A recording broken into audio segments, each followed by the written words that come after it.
You don't necessarily need to quit your job to get out of a career path that you don't want to be on any longer. In fact, if you have a mortgage, kids, debt, or anybody else depending on your income, quitting might be the least useful thing you can do.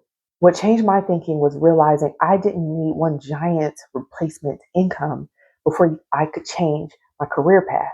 And I know that's what a lot of you are waiting on. I could build little pieces of income around my life until eventually my primary income wasn't carrying the entire financial load by itself. And that is exactly what I am doing in this next chapter of my life. I have W-2 income, part-time income, clients, side income, content. I have income sources coming in from a variety of places, and I love that for me. I have built myself a portfolio career. If you are in your 30s or 40s, tell me if you resonate with this. You don't necessarily hate your life or your job. You're probably grateful for that job, but you're at a place where you're tired of realizing that the thing you spend most of your waking hours doing is something you would probably stop doing if you didn't need the paycheck, right? And that creates a certain type of financial resentment that I understand. You wake up knowing exactly what you're going to do all day. You do it because you have to. Then you come home with whatever energy you have left and then try to figure out how to build toward the life you actually want. Today's video, I want to talk about a different way to approach a career change when you can't afford to quit your job or create the dramatic version of the change that is in your mind. I'm going to share with you how I've decided to start thinking about a career portfolio, why I've deliberately started to create low pressure income sources, and how giving those income streams a specific job starts to create financial breathing room that you need so that you can eventually make a bigger, larger change.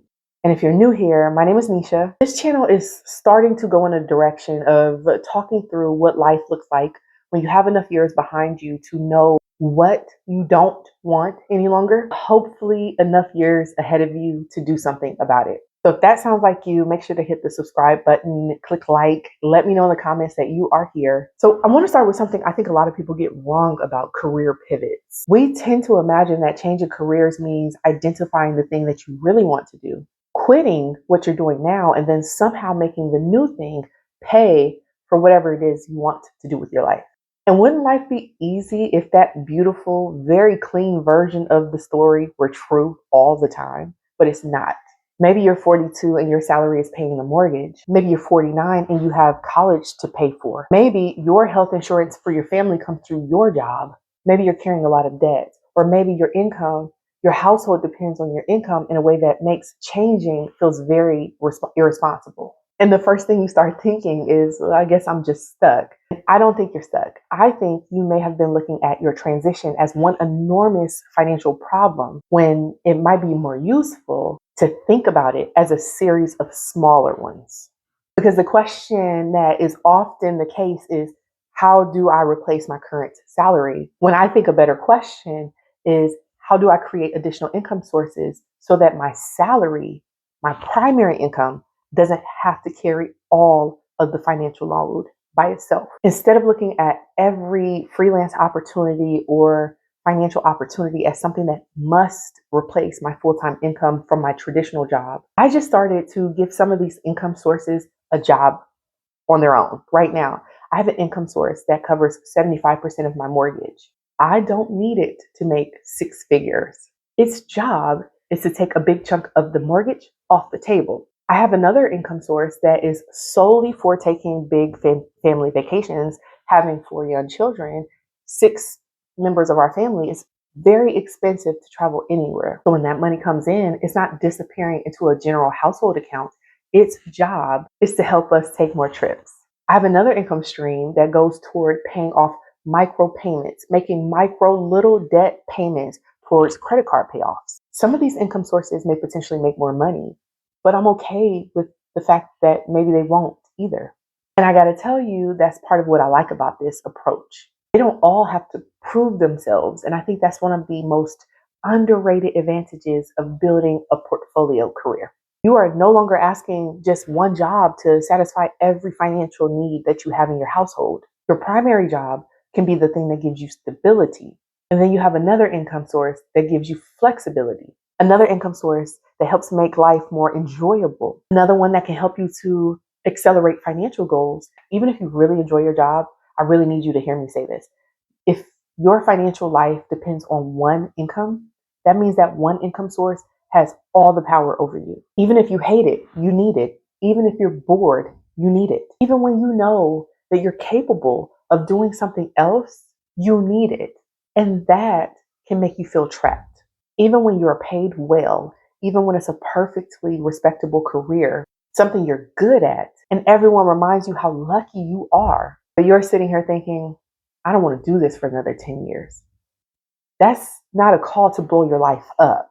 I actually think it's going to calm you down financially and more empowering to start building your financial ramp instead of waiting on some magical moment when you're financially ready to take the leap and then trigger yourself into a full-fledged panic, because you will. You're probably never going to wake up feeling comfortable enough to give up the income source that right now gives you stability. It just doesn't make sense. But you can create the comfort by reducing the amount of responsibility that one income source has. And that's the part I really want you to spend some time thinking about. If you want to change career paths, but you can't afford to quit, don't make quitting your first goal. Make creating financial separation the first goal.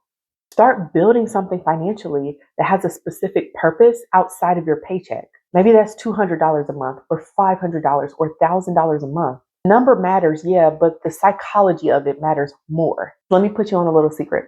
The first time you pay for something meaningful outside of the primary income source that your job gives you, something is going to start shifting. And you're going to realize, oh, this paycheck is not the only place money can come from. And my friend, once you experience that, you start seeing possibilities that you couldn't see when your entire financial life was sitting on one income stream. That's a different kind of confidence that's really hard to explain until you do it. And suddenly the idea of changing careers or career pathways doesn't feel so scary or intimidating. You're not imagining yourself jumping from one cliff to another. You see the steps you're building in a bridge to get to where you want to go.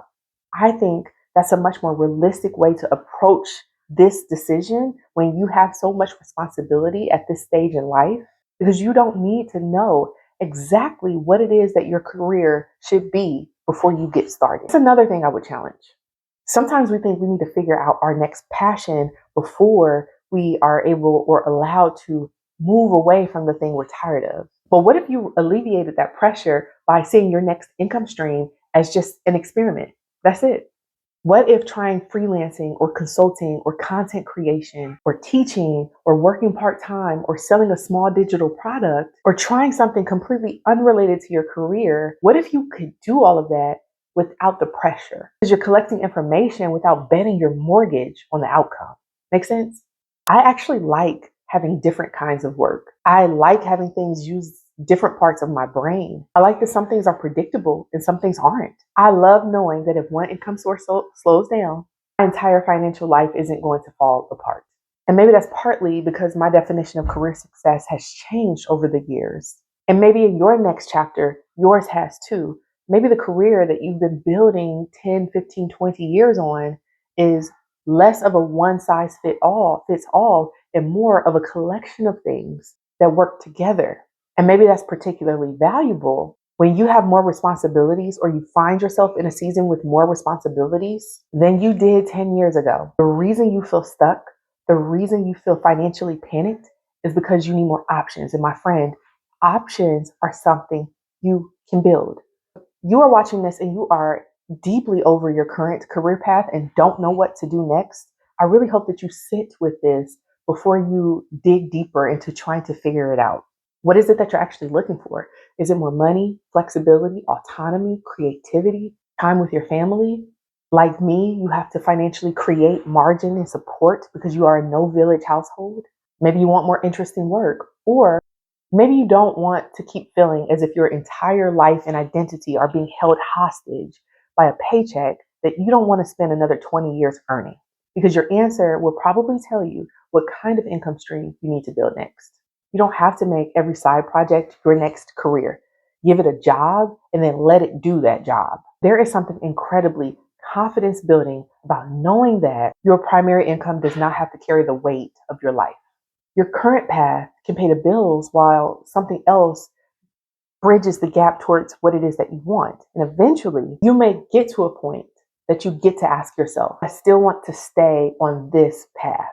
Maybe that's what a career change actually looks like for you. Maybe you eventually leave, maybe you don't. Maybe your W-2 role becomes part of a portfolio career that you actually love. Maybe you discover that what you wanted wasn't a new career path at all. You just wanted more control over your time and your money and less financial pressure. But my point here is that you don't have to know that today. You don't have to afford the entire pivot today. You can afford the first piece of it. So build that, give that a job, and then let it do its job. That's how you build a career or start to build a career that belongs in the life that you're actually working on now. Instead of staying trapped or stuck to a career that was selected by a version of yourself that no longer exists. And if this is the kind of conversation that you're looking for as you're figuring out what to do in your next chapter, make sure to subscribe to the channel, hit the like button, and leave a comment below and let me know if any of this resonated with you. Thank you so much for watching. Bye.